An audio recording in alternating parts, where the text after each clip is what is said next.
of Content Protection Services at Elsevier, and Kieran Prince, who's International Sales Manager at OpenAthens.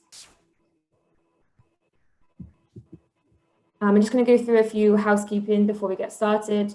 So first of all, we are recording. I will be sending out a follow-up email after this webinar with a link to be able to watch the recording afterwards. And also, I just want to let you know as well that you are all on mute, so we can't hear you and we cannot see you. So please don't worry about any background noise. Please, can we also ask that any questions are kept for the Q&A box, and we just keep the chat box for any general queries.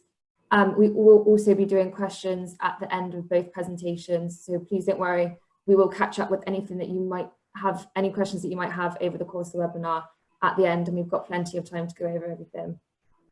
I think that's it from me now, so I'm just going to hand over to Sari and let you guys get started. Great, thank you. Am I able to share?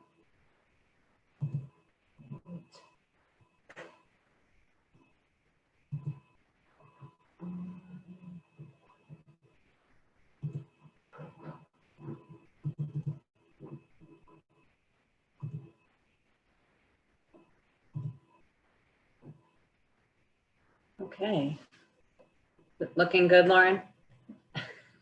Okay, perfect. Great. Thank you, Lauren, and thank you, Jane, for inviting me to speak with you today. This is a really great opportunity to talk about one of my favorite subjects of digital piracy, and I thought I would play on the killing two birds with one stone idiom here and include a couple of different references. So I thought we'd have some fun to kick this off. But before we get started, for those of you who don't know me, I'm Sari Frances, Director of Content Protection at Elsevier. I've been with Elsevier for about a year now. Prior to that, I was at IEEE in a very similar role for about 10 years. So today I'm going to share with you a lot of the experiences that I've had in that time, as well as also some information that through Elsevier, and also kind of wearing two hats today. So as Elsevier and also as representative of an industry group that I'd like to give you some more information on. So we hope this information will find useful, and so we'll get things started.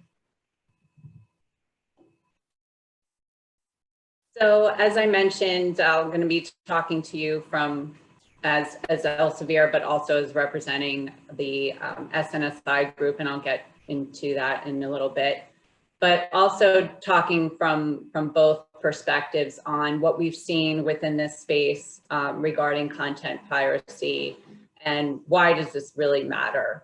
And truthfully, it matters because this cybersecurity and digital piracy is impacting everybody within the scholarly publishing ecosystem. And so it's not just an obstacle for publishers, it's for librarians, it's researchers, it's everybody within that.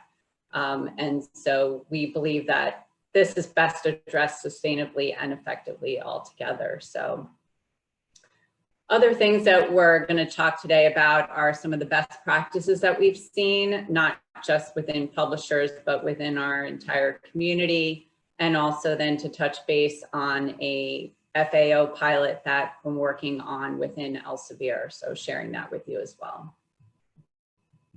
Oh,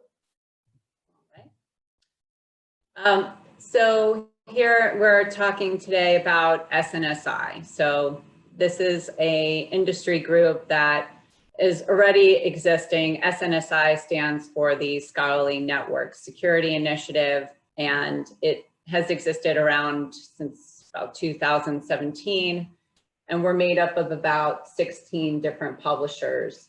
Not all of them are shown here on, but it's a combination of forces that are needed to protect institutions from cyber attacks and the threat that Sci-Hub poses. And that's kind of why we came together initially, and we still are working on that, but that initiative, it's kind of even evolving to more than just Sci-Hub. Our members are made up of publishers, societies, trade organizations, and universities as well. And we are taking legal action, technical steps, and taking part in various initiatives with universities. And ultimately, we want to work together. We feel that this is really the main objective of the group, to address questions regarding access and balancing that need with data protection and security.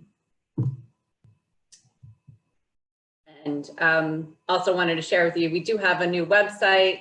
So if you'd like to take a look, we have a lot of things happening on this site. We just launched about 2 weeks ago or a week ago. So there's some upcoming events on the page, some articles that we've posted and published. And so it's a really great resource, and we're hoping that others that want to get involved would be happy to discuss with them and reach out and see how we can collaborate on this industry group. So where have we seen threats? Well, just about everywhere. It's constantly happening all across the board with universities, and you know, there's articles still continuing about Sci-Hub and other bad actors, especially what's happening within everybody going remote with COVID. And so we've seen these types of articles pop up, you know, everywhere. And we're working with some of these universities to address their concerns and see how we can help and how best to get involved and learn from their experiences, and seeing how we can best work together to solve some of these. But what's really important here is also that to note that some of the ways that we've found that Sci-Hub and other state-sponsored actors are getting access to content is through by way of stolen user credentials. So that's one of the ways. It's not the only way, but it's definitely something that we've noted through our experiences of managing and tracking Sci-Hub. So on a global scale, we've seen Sci-Hub, and this is just data for Elsevier customers only, but we've seen I've recently seen a shift in the percentages of compromised attacks. So it's been mostly the three regions are US, UK, and Australia. Before it was a little bit higher and stronger in the US, but now it seems to be equal with the UK. But overall, it continues to, we continue to see that proxy servers are a key weak spot. But we do also work with those customers to get more information on what's happening, any information that they can provide. And even though these universities are breached on a daily basis, we also see that it's not somewhat of a similar pattern, but that the same universities continuously are compromised. And there is that shift. So there are new ones that pop up as well, but we are focusing our efforts in speaking with those universities that seem to be targeted frequently. And the need for remote access security has heightened due to COVID. So it's something that we're definitely have in our efforts that we're moving forward with. So even though we've seen, as I mentioned, that the compromised user credentials are part of the way that Sci-Hub illegally accesses content, what else could they be doing? We don't know. Truthfully, we don't have any evidence of any other activities illegal activities that we know of, but you know, I recall a talk that I was on a panel a couple of years ago at SSP with the former US attorney for the Southern District of New York. And he gave a really great example of, you know, when thieves come into people's houses to steal stuff, they're not just stealing your jewelry and walking out. They're coming in, they're stealing your jewelry, your your laptops, your flat screens, like anything of value. So it really is important that we share that information and educate others on the vulnerabilities and the reasons why these user credentials are so sacred, and that it's really important that they're kept safe. And so we're building on that with some best practices within SNSI as well as within Elsevier. So it's something, again, that is part of our program. So why does this matter? I think I went over some of these highlights earlier, but I think it's, really alerting customers about these vulnerabilities. And we continuously do that at Elsevier, and some of the other publishers that are a part of SNSI, they partake in that as well when we're seeing this. So, but some of the things that we are working on is improving our processes, as well as, so on number 5 here, about detecting abnormal suspicious activity. And that is true that unfortunately, if we are seeing this activity, and yes, it probably could be just one particular compromised user account, we have to block that entire IP. So we are working towards improving that process so we can pinpoint those sessions. And I think that's something that when we're moving away from IP authentication and things like that, it can be a little bit easier, but it is also a challenge because we definitely have to continuously collaborate with others on that. So it's a joint partnership in order to provide that data and exchange it with our partners, with our customers. So, so even though we're improving our processes in that regard, there is still some work that needs to be done. So we're always trying to improve. So, and I think also that with COVID, that has accelerated the need for remote access. So there is increasing a security risk in that regard. And for those of you who may have read Emily Singley's article in the Scholarly Kitchen a couple weeks ago, she talks about user frustrations with IP and how Boston College is moving off of IP onto SAML-based federated access to address the challenges they face once COVID forced their users to access remotely. So people are noticing the change and in the way that our customers access content. And so then we need to adapt as well. So I think it's an interesting time that we're in right now, but it's a good opportunity for us to learn more. So, but overall, what we're seeing others to do to protect themselves, helping users stay safe online. So that includes phishing. That is huge. That's not just something that we, recommend others to take note of, but it's also something that we're doing within Elsevier too. It can be the weakest link. And those campaigns are highly sophisticated.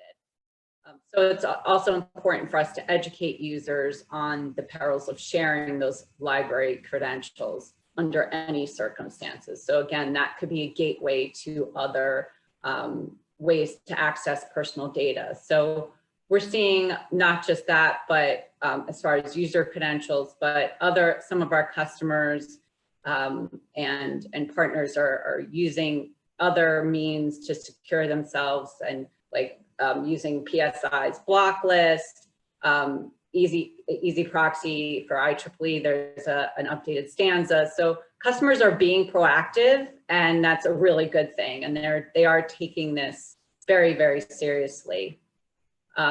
And with us monitoring and testing, I think that's also a part of the process. And just, as far as us alerting customers, we do that in a very, very timely manner so that we understand that these things need attention. But also the fact that reducing the number of times, I think also when customers are accessing, our users are accessing our content, making changes to to SSO and federated access can add greater security along with multi-factor authentication. Multi-factor authentication is huge. We've seen a lot of customers that have moved away from that, and they're no longer on our list of customers that we've seen have these types of intrusions. So, but I think also leveraging partnerships, so working with not just customers, but other vendors and institutions to really help bridge that gap and share some cyber intelligence that definitely helps strengthen security. So we are working with other organizations to do that so that we can work together on a larger scale, not just reach out to those universities that we've seen compromises to, but really kind of spread the word and see if we can come up with solutions on a broader scale. Elsevier is also members of Shibboleth Federation, so we believe that there's better security, user experience, improved user experience, and control of privacy and data in that regard. And also the partnership between library and IT. That is really a focus of SNSI right now. So we're really trying to bridge that gap and see to address some of those challenges and tackle those issues together. So I highlighted leveraging, excuse me, your partners. So I think that's really the most important part of this slide. So now I'm just going to move away to not just talk about what the industry is doing, but also what Elsevier is doing within this space of federated access. We are working with customers on pilots to move away from IP-based access to FAO. And it's a learning process.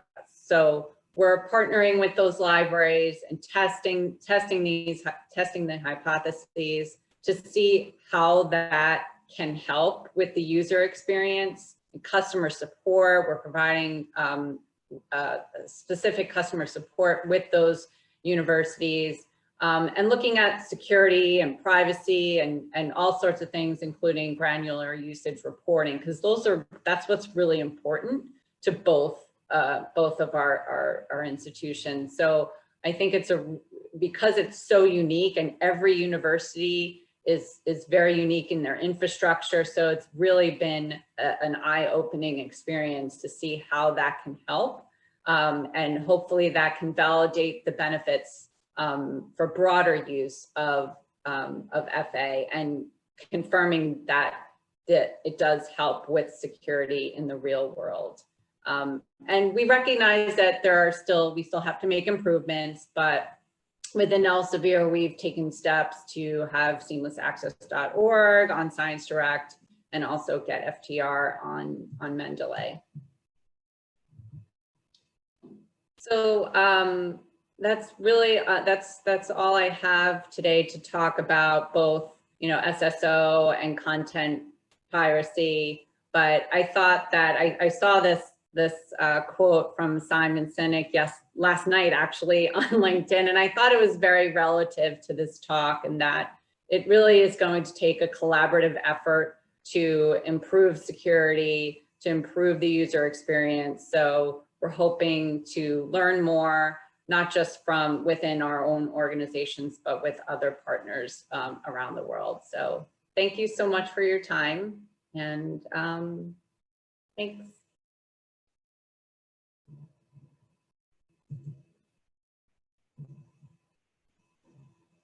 Kieran, you're up.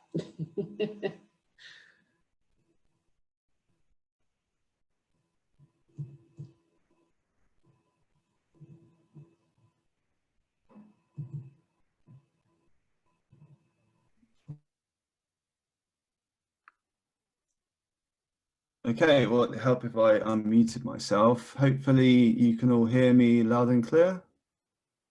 I can't see the thumbs up anyway, but yeah, hi everybody.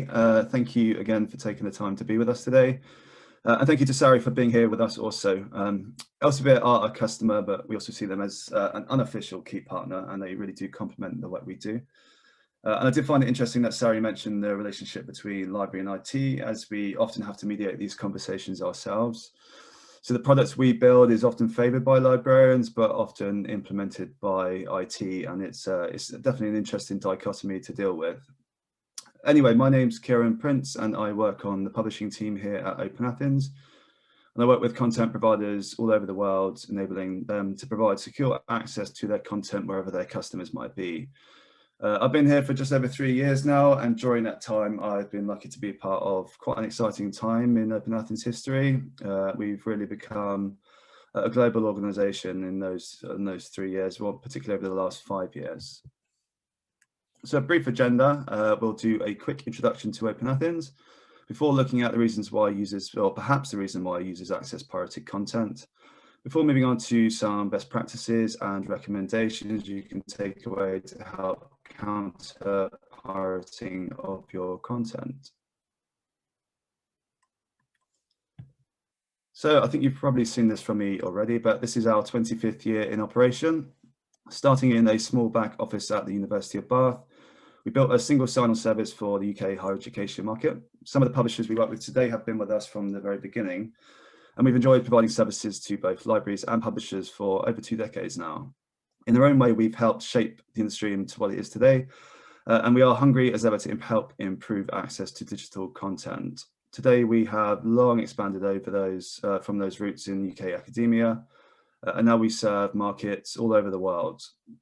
And education and research is a global enterprise, and collaboration is definitely a key part in dispelling information into the hands of the people that need it. And OpenAthens plays a very small but very key part in that. We are a small team compared to many of you on the webinar, but we're 50 strong, and I think just over half of that is dedicated to either product or development. So why do users access pirated content? Now, I could just sit here and ask you to please start relying on proxy, but as Sari mentioned, the fact that users share credentials, this just wouldn't be an answer or a solution on its own. But we can't stress enough the importance of a consistent and logical user experience. Ultimately, users want access to research and content as quickly and easily as possible. And this can only be achieved through an understanding of your customers' needs, as well as the adoption of a much more standardized login experience. I speak with publishers on a daily basis, and I've heard many times from publishers that they've spent lots of money on their own single sign-on service, so they do not need federated authentication.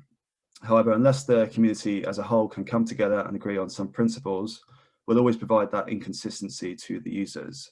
Now, it's fine that publishers want to stand out from their competitors with new tools and functionality, but there are some overriding principles that we can all adhere to. You may want users to start and finish their journey on your platform, but in reality, users will always want to jump between platforms to enrich their academic work.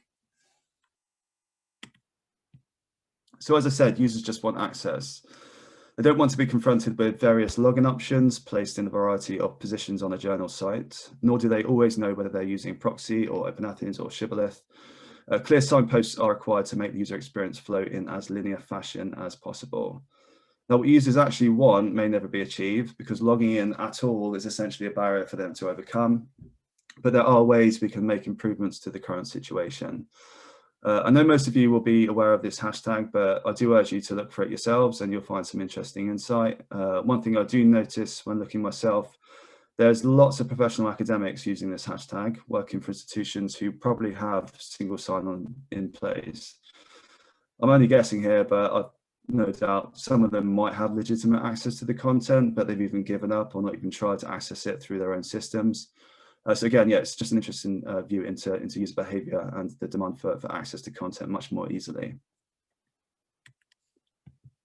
One thing that can be done to create a better user experience beyond the login is personalization.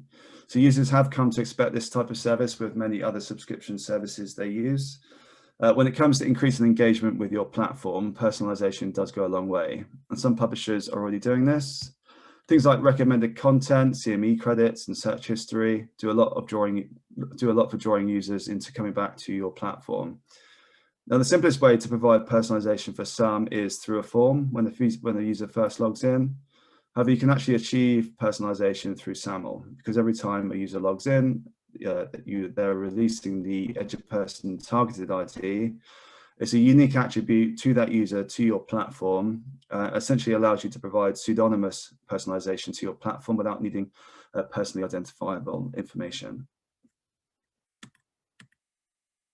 Now, the 3-click rule has been proven to be some form of a myth by some, but a logical flow and clear signposting are things we can all agree create a better user experience. Now, I'm not calling anybody out here, of course, but I found this particular resource through the Discovery Service, and by no means is this the wrong way to do it. It's just not a consistent way across the board of enabling access to a particular article. Again, it's not clearly signposted. You're having to jump through the page to find out where to log in. Once you do get to log in, you're provided with a list. So there must be a much more consistent way to providing access to an institution's users. Now, Sari's already mentioned COVID today. We can't really go through a webinar without mentioning it. Remote access is the buzzword of today, but I can definitely commend the publishing industry for their reaction to the change in those users' needs. So this message has been pretty consistent across the board. So whether it's providing unlimited access or more access to free content, it's clear that user behavior has changed quite suddenly, but that change is here to stay. We've seen an influx of libraries looking to increase their capacity for distance learning, and today OpenAthens and SAML more broadly are coming under the spotlight. But I think it's a huge opportunity to come together and take something positive out of the pandemic. The pandemic certainly saw an increase in access through OpenAthens. I urge you to read Ralph Youngen's post in Scholarly Kitchen. So we should use this momentum to make the necessary improvements. It's unlikely that user behavior is going to change anytime soon, particularly when the demand for remote access has been increasing steadily over quite a number of years, even before the pandemic. So looking a bit more pragmatically, we'll take a look at some best practices for creating a consistent user experience, starting with WAIFs, an industry term that means where are you from? And it's definitely been a trend for publishers to provide lists, whether that's a list of all their customers, which can be many pages long for some large publishers, or listing countries, or even the federations they're a part of. I think this is making huge assumptions about the user's understanding of how access works. Now, they can develop this understanding through their time in education, but when you consider a freshman, or how can we really expect them to know which federation they're a part of? And this can be particularly troubling for users with multiple affiliations, for example, student nurses, or those users who are part of an overseas campus, which is increasing these days. So we suggest using a dynamic search bar that incorporates all of the above in a much cleaner user experience. The tool you see on our screen here is the Wayfinder tool, but Seamless Access also have a very similar tool, and both are available to the market today. I think Wayfinder alone has, I think, over 50 publishers using it now. So that goes some way to creating that standardized, consistent user journey across platforms. So consistency, again, is a key word here. Another area we can improve on is the option of a choice between OpenAthens and Shibboleth. I think this is some sort of a legacy issue that may in some part be our own fault, but we adopted SAML quite a few years ago now. So Shibboleth and OpenAthens can essentially be treated as the same solution.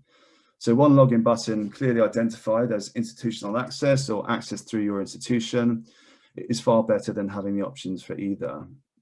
Users may often use both. So for example, some libraries plug their Shibboleth into OpenAthens. So it definitely doesn't need to be a choice here. I think institutional login or access through your institution should be the standard that everybody adopts. And following on from that, grouping these options together again should be the way forward. And of course, you have lots of your own individual subscribers, so you can still maintain those separate login options for them. But having a priority for the access to your institution should also be paramount as well.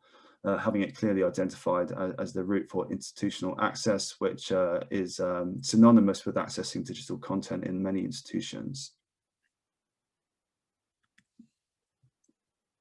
So this is a big topic on a very small slide with not too much text, but we can't go into too much detail about this on the webinar. But yeah, taking this away from those last few slides, which some of you may think is low-hanging fruit. When it comes to waveless and deep linking, these two enhancements can certainly require quite a bit more investment, but in turn, the benefits are huge. So not having a clear plan for providing these can create an endless login loop that leaves users frustrated and again drives them towards accessing pirated content. If you aren't aware, waveless URLs bypass the standard login to a resource, while deep linking essentially provides authentication into a specific article or journal without the user needing to log in at the homepage. Now, we know from our own research that it's much more common for users to access resources through discovery services or reading lists. So being able to authenticate users into articles they click is really important. If deep linking is not enabled, we have evidence that institutions will prefer to set up access through a proxy. The administration effort is worth the improvements in the UX. Now, we do and can help publishers implement deep linking and waveless. So if you have aspirations to support it, again, by all means, just reach out to us, and our technical team can do what they can to help. So I briefly mentioned we did our own research into user behavior, and this is something we would urge all publishers to do themselves. Some of you may already be doing this, and we have evidence that you are, and that's absolutely great. But if not, you should be speaking with librarians, but also their users. Now, you may have to go through the library to engage with particular users. Some librarians are quite protective over their users and don't like publishers engaging with them directly. But ultimately, if users are not happy with your platform, you need to know. So, for example, we found through our own research conducted with a very large library consortium in the US, which consists of 2,000 libraries, that Google Scholar is king. Again, that's probably no surprise to anybody on this webinar, but also that publishers they'll also use the discovery services, and very rarely will they go directly to a publisher's website. I'll caveat that with, specialized roles, where, for example, within legal libraries, where they will have 2 or 3 resources that they'll access more frequently, and they will often go directly to the publisher's website for that. Now, we're speaking about accessibility here, more so than user experience, but I think the two certainly do overlap. But one aspect to take into account is the importance of mobile or M-learning. Now, this is clearly the case in developing countries where users are more reliant on 4G services to access the internet, but also amongst users in developed countries where mobile is used to search and curate articles to be read on laptops and computers later on. So making sure your website is mobile friendly, including supporting institutional login, is really important.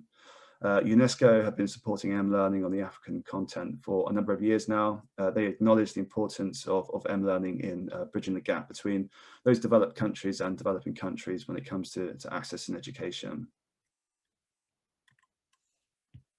So one key takeaway message from today is that federated authentication is growing. It isn't just OpenAthens driving this initiative.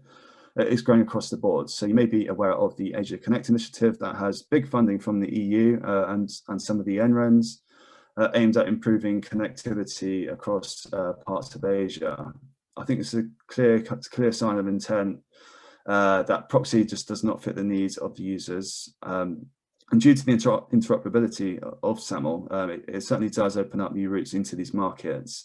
And I think for those users experiencing federated authentication for the first time, it's really important we make it as easy to access as possible. OpenAthens ourselves, we are now in over 4,000 libraries and growing, and our biggest market is now the US. So in a region that has traditionally been reliant on proxied access as the primary method of authentication, over many decades now, those libraries are now looking to improve security and provide a better user experience to their users. So the last slide today, probably could have put this at the very beginning. All of the kind of issues I've outlined today have been leaning and pointing towards seamless access. It certainly does answer some of the queries and some of the problems around user experience in particular. It has major industry backing from some of the major publishers, but also some major libraries, and it's already gone live. I think three publishers have gone live with seamless access, and the results so far, again, if you read Ralph Youngen's piece in Scholarly Kitchen, suggests that it could be a real success. The difference with this to other initiatives that are similar, again, it has that industry backing, but now it has centralized oversight with seamless access becoming operational. And with service providers like OpenAthens kind of driving that initiative and supporting publishers to get on board with seamless access, I think it can be a real success. But ultimately, I think it requires buy-in from as many publishers as possible, really. So I think it's really important that the platform providers are on board. But it's early days, and I think they'll do some form of review after the first kind of maybe 6 to 12 months to really see the impact. But yeah, again, we urge you to get on board. You know, it isn't just for the STM publishers; it really is for everybody. And I think that's me. So yeah, I think I'll be going on to questions now. If I hand back to you, Lauren. Yeah, that's perfect. Thank you very much. Okay, so if anyone has any questions for Sari or Kieran, please feel free to pop them in the Q&A box now. And we've got some time then to hopefully go over some answers as well.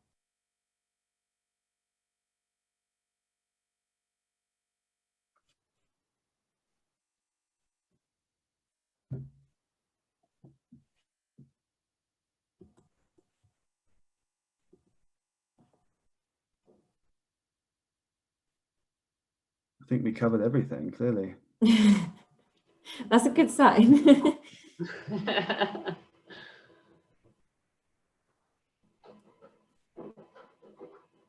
Okay, we do have one question that just says, how can publishers join SNSI? Oh, if you go to the website, or you can email me directly. So our website is snsi.info, and or you can email me directly for any questions, or if anyone else wants to get involved. Happy to start those conversations.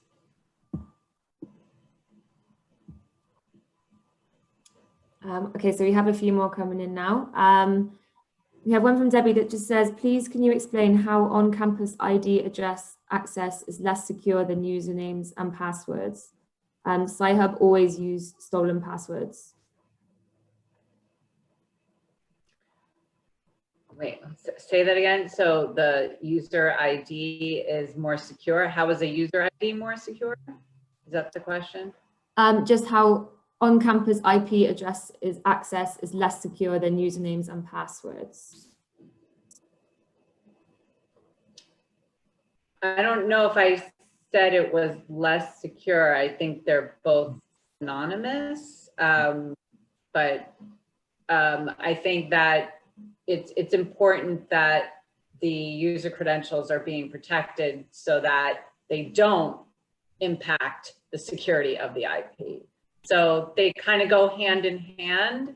I don't know if I'm answering that correctly, but or answering the question, but I think that if you are taking precautionary measures to secure both your IP and the user credentials, then that's a good thing. I think there's not one, as Kieran, I think in your beginning slide, silver bullet. I don't think there's one silver bullet in protecting institutions from malicious activity, including Sci-Hub.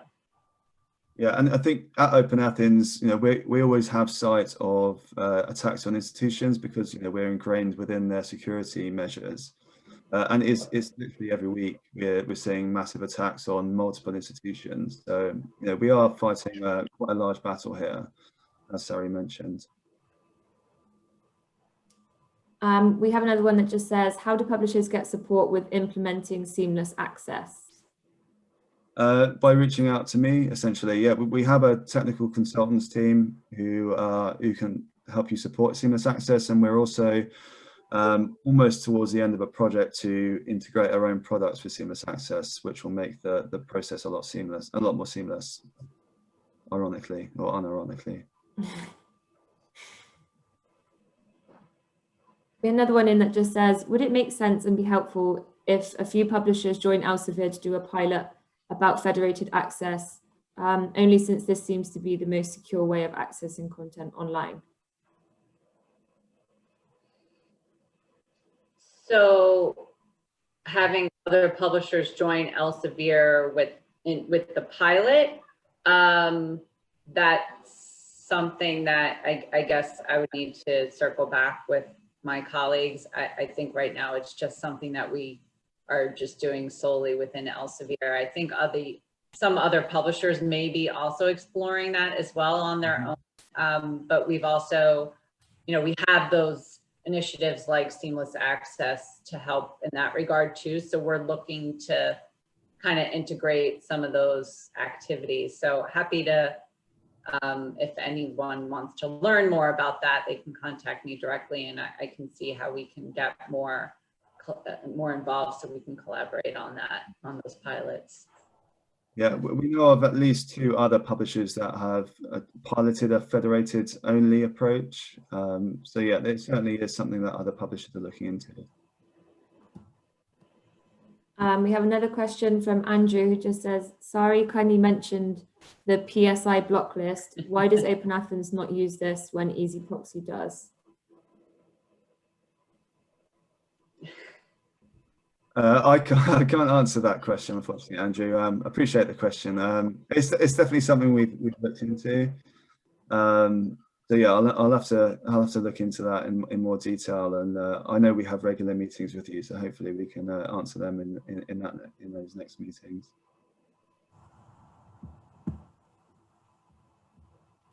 We still have a bit of time for questions if anyone else wants to pop one in the Q&A box. I've got a question for Sari. Do you find that STM content is more likely to be accessed through pirated means than non-STM?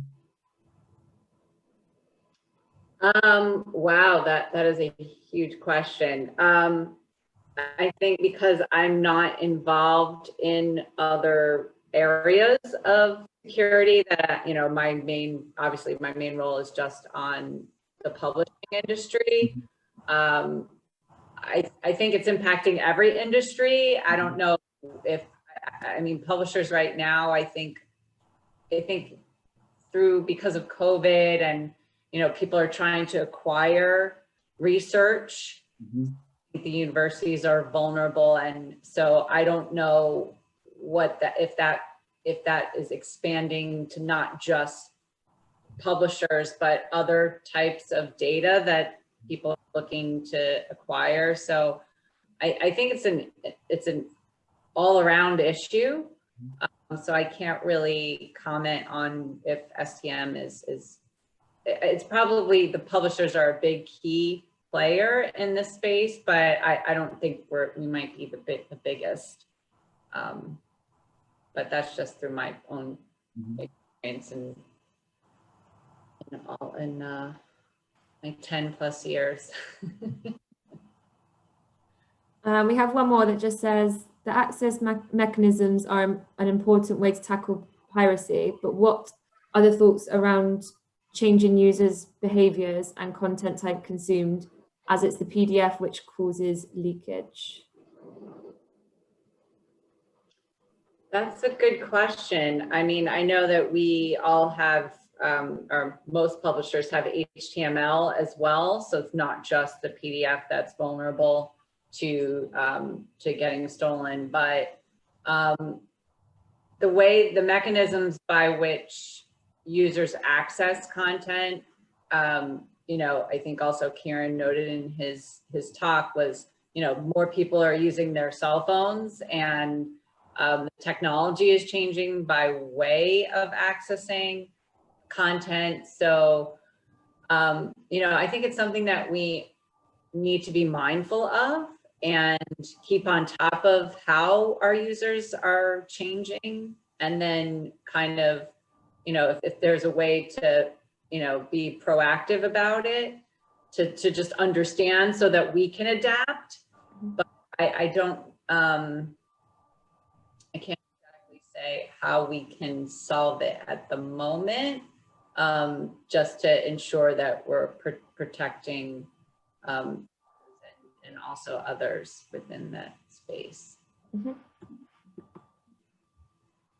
I don't know, Kieran, if you had anything to add to that, but that's delving into areas that I don't know too much about. Yeah. So, but yeah, it's something I had never taken into account before. And I think, yeah, if you have the PDF, then you're free to do what you want with it, really, aren't you? So yeah, I mean, I know some publishers and including Elsevier, we do watermarking and things like that. But again, it's really hard to find that one silver bullet. So there's just a lot of things that you have to put in place to try and mitigate.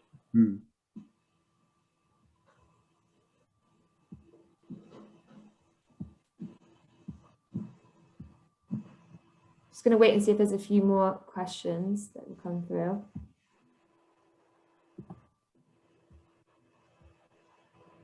Just while we do that, I just wanted to go over the fact that we have our Best Publisher User Experience Award is coming up, and basically any applications need to be in by Friday the 6th of November.